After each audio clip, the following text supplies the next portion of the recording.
ஜோதிடம் என்னும் தெய்வக்கலை மூலமாக என்னை அங்கீகரித்து ஆதரிக்கும் அன்பு நேயர்களுக்கு இனிய வணக்கம்ங்க. மேஷ ராசிக்கு இந்த பதிவு மூலம் அப்படி என்னதான் சிறப்பாக இருக்குது அப்படிங்கிறத பார்க்குறதுக்கு முன்னாடி எம்பெருமான் முருகப்பெருமானின் ஆசீர்வாதம் உங்களுக்கு முழுமையாக கிடைக்க நான் சொல்லும் மந்திரத்தை நீங்களும் 3 முறை சொல்லிக்கிட்டே உங்களால் முடிஞ்சதுன்னா கமெண்ட் பாக்ஸில் ஒரு முறை கமெண்ட் பண்ணுங்க. ஓம் முருகா போற்றி, ஓம் முருகா போற்றி, ஓம் முருகா போற்றி. என்னை படைத்து உன் மக்களுக்கு சேவை செய்ய அனுப்பிய கந்தா கடம்பா கதிர்வேலா என் ஜோதிடம் பழிக்க மனதார பாதம் தொட்டு வணங்குகிறேன். தினமும் உங்களுக்கு கிரகநிலை மாற்றத்தால் வரக்கூடிய சுப பலன்களை அறிய கட்டாயம் சப்ஸ்கிரைப் பண்ணி பெல் பட்டன் அப்புறம் ஆல்னு ஆப்ஷன் இருக்கும், அதையும் கொடுத்து வைங்க. ஒவ்வொரு பதிவும் உங்களைய வெற்றியடைய வைக்க வேண்டும் அப்படிங்கிற எண்ணத்துல தாங்க போடுறோம். மேஷ ராசிக்காரங்க நல்லது கெட்டதை முழுசா தெரிஞ்சவங்க, செவ்வாய் பகவான ராசி அதிபதியா கொண்டவங்க. அஸ்வினி பரணி கார்த்திகை நட்சத்திரம் 1ஆம் பாதம் நட்சத்திரக்காரங்க ரொம்ப புத்திசாலிக்காரங்க. மேஷ ராசிக்காரங்க போர் குணம் கொண்டவங்க. உங்ககிட்ட சண்டை போட்டு ஜெயிக்கிறது ரொம்ப கஷ்டங்க. புதுமையான சிந்தனைகளுக்கு சொந்தக்காரங்க. பூ போல மனசு, கோபத்தை மறைச்சிட்டு சிரிப்பை மட்டும் காட்டக்கூடியவங்க. எடுத்த காரியத்தை எப்படியாவது முடிச்சிடணும் அப்படிங்கிறதுக்காக கஷ்டப்பட்டு போராடக்கூடியவங்க. எல்லா இடங்கள்லையும் நேர்மையையும் உண்மையை மட்டுமே நம்பக்கூடியவங்க. உங்களுக்கு சொந்தமோ பந்தமோ அது தப்புனா அது தப்பு தான், வெட்டு 1 துண்டு 2ன்னு பேசக்கூடியவங்க. உங்களை ஒருத்தர் பஞ்சாயத்து கூட்டிட்டு போறார் அப்படின்னா நீங்க கூட்டிட்டு போறவர் பக்கமெல்லாம் சப்போர்ட் பண்ண மாட்டீங்க. எந்த தரப்புல நியாயம் இருக்குதோ அங்கதான் நீங்க சப்போர்ட் பண்ணுவீங்க. உண்மை நியாயத்துக்கு மட்டுமே என்னைக்குமே கை கொடுப்பீங்க. உண்மைக்கு புறம்பா எந்த ஒரு விஷயத்தையுமே செய்ய மாட்டீங்க. இதனாலதான் மேஷ ராசிக்காரங்களுக்கு நிறைய கஷ்டங்களும் துன்பங்களும் அதிகமாகவே வந்துட்டு இருக்கு. தங்களுடைய கஷ்டத்தையும் கண்ணீரையும் கடுகளவு கூட மற்றவங்களுக்கு தெரியாம பார்த்துப்பாங்க. இதனால பாக்குறவங்க எல்லாருமே மேஷ ராசியா இவங்களுக்கு என்னப்பா சூப்பரா இருக்காங்க, இவங்களுக்கு என்ன குறைச்சல் அப்படின்னு தான் நினைச்சிட்டு இருக்காங்க. ஆனா சாப்பாட்டுக்கு கூட கஷ்டப்படுறது உங்களுக்கு மட்டும் தாங்க தெரியும். கஷ்ட காலத்துல திரும்பி பார்க்க கூட ஆள் கிடையாது. ஏதோ தட்டு தடுமாறி எந்திரிச்சு நிக்கிறப்போ உங்களை குறை சொல்றதுக்குன்னே நிறைய பேர் தேடி வருவாங்க. உங்க சொந்தக்காரங்க நண்பர்களுக்கு ஒரு தேவை இருக்குதுன்னா மட்டும்தான் உங்ககிட்ட வருவாங்க. அந்த தேவை முடிஞ்ச உடனே உங்களை தூக்கி போட்டுருவாங்க. மறுபடியும் அவங்க உங்ககிட்ட உதவின்னு கேட்பாங்க. அவங்க உங்களுக்கு முன்னாடி பண்ண துரோகத்தை எல்லாமே மறந்துட்டு மீண்டும் அவங்களுக்காக உதவி செஞ்சு ஏமாறக்கூடியவங்க தான் மேஷராசிக்காரங்க. வாழ்க்கையில எப்படியாவது முன்னேறணும் அப்படிங்கிறதுக்காக தினம் கஷ்டப்பட்டு உழைக்கிறவங்க தான் நீங்க. கடந்த காலகட்டங்களில் தங்களுடைய வாழ்க்கையில நீங்க நல்லது நடக்க போகுதுன்னு நினைச்சிட்டு இருந்திருப்பீங்க. ஆனா உங்களுக்கு அந்த டைம்ல ஒரு மிகப்பெரிய ஏமாற்றம் தான். புதுசா ஒரு சில பிரச்சனைகளும் கஷ்டங்களும் உங்க வாழ்க்கையில தொடர்ந்து கொண்டே வந்துட்டு இருந்திருக்கும். மேஷராசிக்காரங்க கடந்த காலகட்டங்களில் சொந்த பந்தத்தை இழந்தாங்க, சொத்துக்களை இழந்தாங்க, தனக்கு நெருக்கமாக இருக்கக்கூடிய உறவுகளையுமே இழந்தாங்க. கடைசியாக நான் மட்டும்தான் எல்லாத்தையுமே இழந்துட்டு நிற்கிறதா இருக்குது, எனக்கு உயிர் வாழவே பிடிக்கலன்னு சொல்லிட்டு இருக்காங்க. இதுக்கு மேலே என்னால் வாழவே முடியல சாமி, தயவு செஞ்சு என்னை உன் கூடையே கூட்டிகிட்டு போயிரு. நான் இவ்வளவு கஷ்டப்பட்டதுக்கு அப்புறம் எனக்கு வாழ்க்கையில் வாழணுங்கிற எண்ணம் சுத்தமாகவே போயிருச்சு. உங்கள் மனசில் கவலையும் துன்பமும் தாங்க அதிகமாகவே இருக்குது. நீங்கள் செய்யக்கூடிய ஒவ்வொரு விஷயத்தையுமே தடுப்பதற்கும் உங்களை அவமானப்படுத்துவதற்கும் இங்க நிறைய நபர்கள் முயற்சி பண்ணிட்டு இருக்காங்க. இது எல்லாமே தெரிஞ்சுமே கூட நீங்க என்னமோ பண்ணுங்க, எனக்கு என்ன வந்துச்சு அப்படின்னு தன்னுடைய வேலையில மட்டும் என்னைக்குமே குறிக்கோளா இருக்கிறவங்க தான் நீங்க. ஏன் எனக்கு மட்டும் ஏன் இவ்வளவு கஷ்டம் வருது, என்னோட வாழ்க்கையில நான் யாருக்குமே கெடுதலையோ கஷ்டத்தையோ துன்பத்தையோ கொடுத்ததில்ல, எனக்கு மட்டும் ஏன் இந்த மாதிரி நிலைமை அப்படின்னு தான் நிறைய மேஷராசிக்காரங்க சொல்லிட்டு இருக்கீங்க. உங்களுக்கு பிரச்சனைங்கிறது வரும், அது கொஞ்ச நாள் இருக்கும், அதுக்கப்புறம் இந்த பிரச்சனை போயிடும். இந்த மாதிரி பிரச்சனை வரும் போகும் அப்படிங்கிற நிலைமையில தான் நிறைய மேஷராசிக்காரங்க வாழ்ந்துட்டு இருக்கீங்க. நீங்க என்னதான் பிரச்சனையை தவிர்த்தாலும் ஏதாவது ஒரு சூழல்ல உங்களை நோக்கி பிரச்சனையும் கஷ்டமும் வந்துக்கிட்டு தாங்க இருக்கு. உங்களை பொறுத்த வரைக்கும் இந்த அக்டோபர் மாத கிரக நிலைகளை பத்தி பார்க்கலாங்க. தைரிய வீரியஸ்தானத்துல குரு பகவான் இருக்காரு. பஞ்சமஸ்தானத்துல சுக்கிர பகவான், அவர் கூடவே கேது பகவான் கூட்டணியில் இருக்காங்க. ரண ருண ரோகஸ்தானத்துல சூரிய பகவானும் புதன் பகவானும் கூட்டணியில் இருக்காங்க. சப்தமஸ்தானத்துல செவ்வாய் பகவான் புதன் பகவான் கூட்டணியில் இருக்காங்க. லாபஸ்தானத்துல சனி பகவான் ராகு பகவான், இப்படி கிரக நிலைகள் இருக்குதுங்க. அந்த கிரக நிலைகளை பொறுத்து இனி வரக்கூடிய நாட்களில் உங்களுக்கு இன்பத்தையும் மகிழ்ச்சியும் தரக்கூடிய ஒரு காலகட்டமாகவே அமைஞ்சிருக்குதுங்க. இப்போ பார்த்தீங்கன்னா உங்களுக்கு இந்த 7 சனியோட தாக்கம் அப்படிங்கிறது சற்று அதிகமாகவே இருக்குது மேஷராசிக்காரங்க வாழ்க்கையில். ஏன்னா 7 சனியானது பார்த்தீங்கன்னா சனி பயிற்சி மூலமாக உங்களுக்கு நடந்துட்டு இருக்குது. இதனுடைய தாக்கம் அப்படிங்கிறது நீங்கள் நினச்சி பார்க்காத அளவுக்கு மேஷராசிக்காரங்க வாழ்க்கையில் விளையாண்டுட்டு இருக்குதுங்க. என்னங்க இது, எங்கள் வாழ்க்கை இப்படி ஆயிடுச்சு, ஏற்கனவே கடந்த காலகட்டமும் கஷ்டப்பட்டுட்டு இருந்தோம், இனி வரக்கூடிய நாட்கள் நாங்கள் கஷ்டம்தான் பண்ணணுமா, எங்கள் வாழ்க்கையில் நல்லதே நடக்காதா, இந்த 2025 முடியவே போகுது, இன்னொரு 3 மாசம் தான் இருக்குது, இந்த 3 மாசத்துல ஏதாவது நல்லது நடக்குமா அப்படின்னு நாங்க பார்த்துட்டு இருக்கோம் சாமி அப்படின்னு தான் நிறைய நபர்கள் சொல்லுவீங்க. கண்டிப்பா வரக்கூடிய நாட்கள்ல உங்களுக்கு வந்து 3 பெயர்ச்சிகள் இருக்குது. இதன் மூலமாக நல்ல ஒரு முன்னேற்றம் அப்படிங்கிறது நிச்சயமாக மேஷராசிக்காரங்க வாழ்க்கையில் ஏற்பட போகுது. அதாவது பார்த்தீங்கன்னா முதலாவது தான் உங்களுக்கு சுக்கிர பெயர்ச்சியானது ஸ்டார்ட் ஆயிடுச்சு. ஏன்னா சுக்கிர பெயர்ச்சிக்கு எங்களுக்கு என்ன சாமி சம்மந்தம் அப்படின்னு நிறைய பேர் கேட்பீங்க. அதாவது சுக்கிர பெயர்ச்சியை பொறுத்த வரைக்கும் பார்த்தீங்கன்னா சுக்கிர பகவான் ராசி அதிபதியாக கொண்டது ரிஷப ராசியும் துலாம் ராசிக்காரங்களும் தான். இந்த 2 ராசிக்காரங்களுக்கும் விட எல்லா ராசிக்காரர்களுக்குமே நல்ல ஒரு கூடுதல் பலன்கிறது அப்படிங்கிறது சுக்கிர பயிற்சி மூலமாக வரக்கூடிய நாட்களில் எல்லா ராசிக்குமே ஏற்பட போகுதுங்க. அடுத்ததாக பார்த்தீங்கன்னா உங்களுக்கு சனி பகவானுடைய வக்ர பயிற்சியானது ஸ்டார்ட் ஆகிடுச்சுங்க. அது என்ன சாமி சனி பகவானுடைய வக்ர பயிற்சி? எங்களுக்கு சனி பயிற்சி தெரியும், அந்த டைமில் வந்து எங்களுக்கு வந்து 7.5 சனி வந்து நடந்துட்டுருக்குது, இது புதுசாக ஒன்று சொல்கிறீங்களே அப்படின்னு நிறைய பேர் கேட்பீங்க. அதாவது பார்த்தீங்கன்னா சனியுடைய வக்ர பயிற்சி அப்படிங்கிறது இத்தனை நாட்களாக வந்து மைனஸாக செயல்பட்டு கொண்டிருந்த சனி பகவான், அதாவது இத்தனை நாளாக ஒரு 7.5 சனி நடந்துட்டு இருந்ததுங்க சனி பகவான். ஆனால் இனி வரக்கூடிய ஒரு 5-6 மாதங்களுக்கு முழுவதுமாக பிளஸ்ஸாக செயல்பட போறார். அதாவது பார்த்தீங்கன்னா இந்த 7.5 சனியோட தாக்கம் அப்படிங்கிறது உங்களுக்கு குறைஞ்சிடும். அதன் மூலமாக ஒரு நல்ல ஒரு முன்னேற்றம் டக்குன்னு ஏதாவது ஒரு வீடு கட்டுறது, ஒரு லேண்ட் வாங்குறது, ஒரு பிஸ்னஸ் ஸ்டார்ட் பண்ணுறது, இந்த மாதிரி ஏதாவது ஒரு சில சின்ன நல்ல விஷயங்கள் எல்லாமே வரக்கூடிய நாட்களில் உங்கள் வாழ்க்கையில் ஏற்பட போகுதுங்க. இந்த காலகட்டம் பார்த்தீங்கன்னா உங்களுக்கு சனியுடைய வக்ர பயிற்சி காலகட்டமாகவே வரக்கூடிய ஒரு 6 மாதங்கள் அப்படிங்கிறது நல்ல ஒரு முன்னேற்றத்தை தரக்கூடிய ஒரு காலகட்டமாகவே பார்க்கப்படுது. அடுத்ததாக பார்த்தீங்கன்னா உங்களுக்கு இத்தனை நாட்களில் வந்து குரு பயிற்சியோட பலன்கள் வந்து கிடைக்காம இருக்கிறதுனால மேஷராசிக்காரங்களுக்கு பொருளாதாரத்தில் இவ்வளவு பெரிய சிக்கலும் பிரச்சனையும் வந்துட்டு இருக்குதுங்க.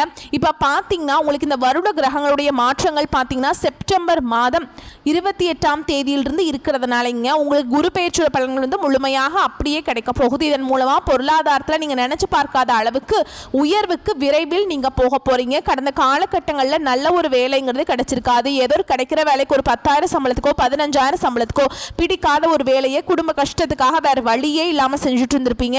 ஆனால் இனி வரக்கூடிய நாட்களில் உங்களுக்கு பிடிச்ச மாதிரியும் நீங்கள் ஆசைப்பட்ட மாதிரியும் நீங்கள் ஒரு அரசாங்க வேலைக்கு ட்ரை பண்ணாலும் சரி, இல்லை ஒரு ஐடி ஜாபோ, பிரைவேட் ஜாபோ, பேங்க் ஜாபோ, நீங்கள் எங்கே வேலைக்கு ட்ரை பண்ணாலும் அந்த ஜாப் அப்படிங்கிறது உங்களுக்கு நிச்சயமாக கிடைக்க போகுதுங்க. சனி பகவானுடைய பார்வை உங்களுக்கு நேரடியாகவே இருக்குது. இதன் மூலம் வருமானம் அப்படிங்கிறது பல வழிகளில் வரும். தொழிலில் லாபம் சற்று அதிகமாகவே கிடைக்கும். அரசியல்வாதிகளை பொறுத்த வரைக்கும் புதிய பொறுப்புகள், புதிய பதவிகள் எல்லாமே தானாகவே உங்களை வந்து சேரும். ராகுவால் உங்களுடைய செல்வாக்கு உயரும், உடல் ஆரோக்கியம் மேம்படும், சங்கடங்கள் நீங்கும். மறைமுகமாக உங்கள் தொழில் வாழ்க்கையிலும் சரி, இல்லற வாழ்க்கையிலும் சரி நிறைய நபர்கள் வந்து தொல்லை கொடுத்திருப்பாங்க. இனி அவங்களுடைய தொந்தரவுங்கிறது முழுவதுமாகவே இருக்காது. கடந்த காலகட்டங்களில் நீங்களும் ஒரு கம்பெனியில் இரவு பகல் பார்க்காம உழைச்சிட்டு இருந்திருப்பீங்க. உங்களுடைய சொந்த கம்பெனியாக நினைச்சு வேலை செஞ்சிருப்பீங்க.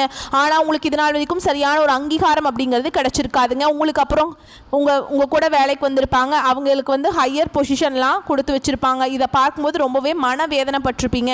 ஆனால் இனி வரக்கூடிய நாட்களில் உங்களுக்கு பார்த்தீங்கன்னா சம்பள உயர்வு, பதவி உயர்வு, உங்களுக்கு மேல் இருக்கக்கூடிய அதிகாரிகளுடைய ஆதரவு முதற்கொண்டு உங்களுக்கு கிடைக்க போகுதுங்க. இனி உங்கள் வார்த்தைக்கும் மதிப்பு மரியாதை கிடைக்கும். அந்தஸ்தில் நீங்கள் எதிர்பார்த்த உயர்வுக்கு போக போகிறீங்க. இனி நினச்சது எல்லாமே நடக்கும். தொழில் வியாபார தடைகள் அனைத்தும் விலகும். லாபம் அதிகமாக கிடைக்கும். முன்னேற்றம் உண்டாகும். வரவேண்டிய பணம் விரைவில் கைக்கு வந்து சேரும். குடும்பத்தில் நெருக்கடிகள் விலகும். செல்வாக்கு அந்தஸ்து உயரும். வெளிநாட்டு முயற்சிகள் வெற்றியை தரும். தெய்வ சிந்தனை அதிகமாகும். பெரியோருடைய உதவிகள் கிடைக்கும். உறவுகளில் இருந்த சண்டை சச்சரவு முழுவதுமாகவே விலகும். புதிய நண்பர்கள் உங்களுக்கு உதவி செய்வாங்க. தொழிலில் ஏற்பட்ட நெருக்கடிகள் நீங்கும். முடங்கி கிடந்த நிறுவனங்கள் மீண்டும் இயங்கும். வியாபாரத்தில் எதிர்பார்த்த லாபம் கிடைக்கும். புதிய தொழில் தொடங்கக்கூடிய முயற்சிகள் கண்டிப்பாக உங்களுக்கு வெற்றியை தரும். கடந்த காலகட்டங்களில் திருமண நிலை அப்படிங்கிறது மேஷராசிக்காரங்களுக்கு நிறைய பிரச்சனையும் சிக்கலையுமே பெரும்பாலும் சந்திச்சுட்டு இருந்திருப்பீங்க. இதில் குறிப்பாக பார்த்தீங்கன்னா பெண்களுக்கு ஏதாவது ஒரு வகையில் திருமணம் அப்படிங்கிறது எளிமையாக அடைஞ்சிருது. ஆனால் ஆண்கள் தான் ரொம்ப ரொம்ப பாவம். ஏன்னா வயது பார்த்தீங்கன்னா 30, 33, 35, 38 வயது வரைக்குமே நிறைய ஆண்கள் வந்து திருமண நிலை அடையாமல் கஷ்டப்பட்டுட்டு இருக்கீங்க. கண்டிப்பாக வரக்கூடிய நாட்களில் நீங்கள் எதிர்பார்த்த மாதிரியே நல்ல ஒரு வரன் அப்படிங்கிறது விரைவில் உங்களுக்கு அமைய போகுது. வாழ்க்கை துணையை இழந்த மேஷராசி ஆண்களோ பெண்களோ அடுத்து வந்து 2வது திருமணம், அதாவது மறுமணம் பண்ணலாமா வேண்டாமா அப்படிங்கிற ஒரு மிகப்பெரிய குழப்பத்தில் இருப்பீங்க. அப்படி 2வது திருமணம் பண்ணும்போது சொந்தக்காரங்க தப்பாக பேசிடுவாங்களா, ஊர்க்காரங்க தப்பாக நினச்சிருவாங்களா, இல்லை அவங்க என்ன நினைப்பாங்க, இவங்க என்ன நினைப்பாங்க அப்படின்ட்டு நிறைய நபர்கள் வந்து 2வது திருமணத்தை பற்றி யோசிக்காமல் இருக்கீங்க. இப்போ இருக்கக்கூடிய பொருளாதார சூழலும் இப்போ இருக்கக்கூடிய காலகட்டத்தையும் வச்சு பார்க்கும்போது ஒரு சிங்கிள் பேரண்டால் இந்த சொசைட்டியில் சர்வே பண்ணுறது ரொம்ப ரொம்ப கஷ்டங்க. நீங்கள் எதிர்பார்த்த மாதிரியே நல்ல ஒரு மறுவாழ்க்கை அப்படிங்கிறது விரைவில் உங்களுக்கு அமையும். குழந்தை பாக்கியத்துக்காக எங்கள் மேஷராசி நேயர்கள் பார்த்தீங்கன்னா எங்களுக்கு மேரேஜ் ஆகி 3 வருஷம் ஆகுது சாமி, 5 வருஷம் ஆகுது, 8 வருஷம் ஆகுது, நாங்களும் போகாத ஹாஸ்பிட்டல் இல்லை, பார்க்காத ட்ரீட்மெண்ட் இல்லை, வாரத்தில் 3 நாள் முருகர் கோவிலுக்கு போய் வழிபாடு செஞ்சுட்டு வந்துட்டுருக்கோம், எங்களுக்கு குழந்தை பாக்கியமே இல்லை சாமி அப்படின்னு தான் நிறைய நபர்கள் சொல்வீங்க. இந்த சனி பகவானுடைய வக்ர பயிற்சி மூலமாக உங்களுக்கு விரைவில் உடல் சார்ந்த பிரச்சனைகள் அனைத்தும் முழுவதுமாக நிவர்த்தியாக நிச்சயமாக உங்களுக்கு குழந்தை பாக்கியம் அப்படிங்கிறது விரைவில் உண்டாகும். பிரிந்திருக்கக்கூடிய கணவன் மனைவி எல்லாமே டிவோர்ஸ்க்காக அப்ளை பண்ணிட்டு வெயிட் பண்ணிட்டு இருப்பீங்க. நீங்க மீண்டும் ஒரு முறை நேரில் சந்திச்சு பேசக்கூடிய வாய்ப்பு கிடைக்கும் பட்சத்தில் கண்டிப்பாக இருவரும் ஒன்றாக இணைந்து வாழ்வீங்க. கடந்த காலகட்டங்களில் காதல் அதிகமான தோல்விகளை சந்திச்சது யாருன்னு பார்த்தீங்கன்னா அது முழுக்க முழுக்க மேஷராசிக்காரங்க மட்டும்தான். நல்லா லவ் பண்ணிட்டு இருந்திருப்பீங்க. திடீர்னு சண்டை சச்சரவு ஈகோ பிரச்சனை மூலமா அந்த லவ் பிரேக்கப் ஆயிருக்கும். இல்லை வீட்டில் போய் சொல்லும்போது பெற்றோர்கள் உங்களுடைய காதலுக்கு தடையாக இருந்திருப்பாங்க.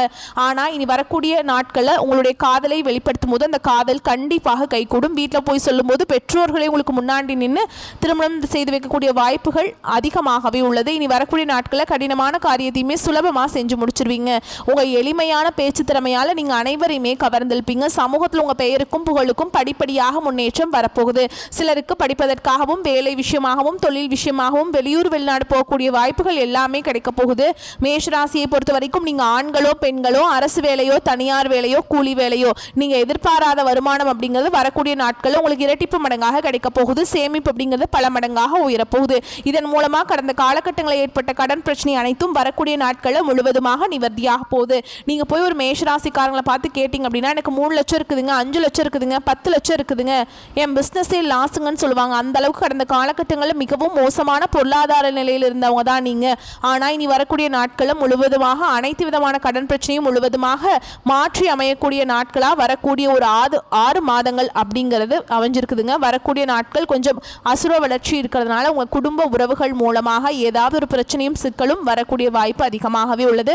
முடிஞ்ச அளவுக்கு இந்த குடும்ப விவகாரத்தில் கொஞ்சம் உஷாராகவும் ஜாக்கிரதையாகவும் இருந்து கொள்வது மேஷராசிக்கு ரொம்ப ரொம்ப நல்லது. ஏன்னா நிறைய சங்கடங்கள் சச்சரவு இதன் மூலமாக வர வாய்ப்பு அதிகமாக உள்ளது. தவறான உறவுகள் தவறான நபர்கள் என்று தெரிய வரும் பட்சத்தில் உடனடியாக அவர்களை விட்டு விலகிக் கொள்வது ரொம்ப ரொம்ப நல்லதுங்க. உங்களை பொறுத்த வரைக்கும் இந்த காலகட்டத்தில் பண வரவு இருக்கும், பயணங்கள் செல்ல வேண்டி இருக்கும், கொடுத்த வாக்கை காப்பாற்றுவீங்க, வீண் பழி நீங்கும், சில்லறை சண்டைகள் சரியாகும், குடும்பத்தில் அமைதி குறையலாம், நிதானமாக பேசி பழகுவது நல்லது, பொருட்களை பாதுகாப்பாக வைப்பது அவசியம், தொழில் வியாபாரத்தில் திடீர் தடைகள் ஏற்பட்டு நீங்கும், வாடிக்கையாளர்களை திருப்திப்படுத்த கூடுதலாக உழைக்க வேண்டி இருக்கும். பங்குதாரர்களுடன் இருந்து வந்த நீண்ட நாள் பிரச்சனைகள் ஒரு சுமூக முடிவிற்கு வரும். உங்கள் வியாபாரத்தை விரித்து செய்து கொள்வீங்க. உத்தியோகத்தில் இருப்பவர்கள் மிகவும் கவனமாக பணிகளை மேற்கொள்வது நல்லது. மேல் அதிகாரிகள் மற்றும் சக ஊழியர்களை அனுசரித்து செல்வது நன்மையை தரும். பெண்களுக்கு எதிர்பார்த்த உதவிகள் கிடைக்கும். மேலும் கலைத்துறையில் இருக்கவங்களுக்கு கடன் விவகாரங்கள் கட்டுக்குள்ள வரும். அரசியல்வாதிகளை பொறுத்த வரைக்கும் கோபமாக பேசுவதை தவிர்ப்பது நல்லது. மேல் மட்டத்தில் உள்ளவர்களுடன் வாக்குவாதங்கள் ஏற்படலாம், கவனம் தேவை. மாணவர்களை பொறுத்த வரைக்கும் கூடுதல் நேரம் ஒதுக்கி பாடங்களை படிக்க வேண்டியிருக்கும். பெற்றோர் சொல்படி கேட்டு நடந்துப்பீங்க. உங்களை பொறுத்த வரைக்கும் நட்சத்திர பலன்களை பார்க்கலாங்க. அந்த வகையில் அஸ்வினி நட்சத்திரம். உங்களை பொறுத்த வரைக்கும் புதிய பொறுப்புகள் வந்து சேரும். கிடப்பில் போட்டிருந்த வேலைகளை செய்வீங்க. ஊதிய விஷயங்களில் நல்ல மனநிலை இருக்கும். வியாபாரிகளுக்கு லாபம் ஈட்டும் காலம் இது. பணியாட்களுடைய ஒத்துழைப்பு கிடைக்கும். இலக்கியம் கதை கவிதை துறைகளில் உள்ளவர்களுக்கு புகழ் கிடைக்கும். பங்குதாரர்கள் மூலம் சில தொந்தரவுகள் நேரிடலாம். அடுத்ததா பரணி நட்சத்திரம். உங்களை பொறுத்த வரைக்கும் பிள்ளைகளின் வளர்ப்பில் கவனம் தேவை. உடல் நிலையில நல்ல முன்னேற்றம் ஏற்படும். மாத்திரை செலவுகள் குறையும். கணவன் மனைவி கருத்து வேறுபாடுகள் ஏற்பட்டு மறையும். கவனம் தேவைங்க. வீண் வாக்குவாதம் வேண்டாம். நண்பர்கள் மூலம் அனுகூலம் ஏற்படும். அடுத்ததா கார்த்திகை நட்சத்திரம் 1ஆம் பாதம். உங்களை பொறுத்த வரைக்கும் செலவுகளை பற்றி கவலைப்படும் சமயம் வந்துவிட்டது. ஆடம்பர செலவுகள் வேண்டாம். இளைய சகோதரிகள் வலையில லாபம் கிடைக்கும். சிறப்பான சுகங்களை அனுபவிக்க காலம்ங்க. புத்தம் புதிய நம்பர்கள் கிடைப்பாங்க. ஓகேங்களா. உங்களை பொறுத்த வரைக்கும் பரிகாரம் அப்படின்னு பார்த்தோம்னா குல தெய்வத்தை பூஜித்து வணங்கி வர குடும்ப பிரச்சனைகள் தீரும், கடன்கள் கட்டுக்குள்ள வரும். உங்களை பொறுத்த வரைக்கும் சந்திராஷ்டமம் தினங்கள் அப்படின்னு பார்த்தோம்னா அக்டோபர் 24, 25, 26. உங்களை பொறுத்த வரைக்கும் அதிர்ஷ்டமான தினங்கள் அக்டோபர் 6, 7. வரக்கூடிய வாய்ப்புகளை மட்டும் கரெக்டாக பயன்படுத்திக்கோங்க. வாழ்த்துக்கள். நன்றி, வணக்கம்.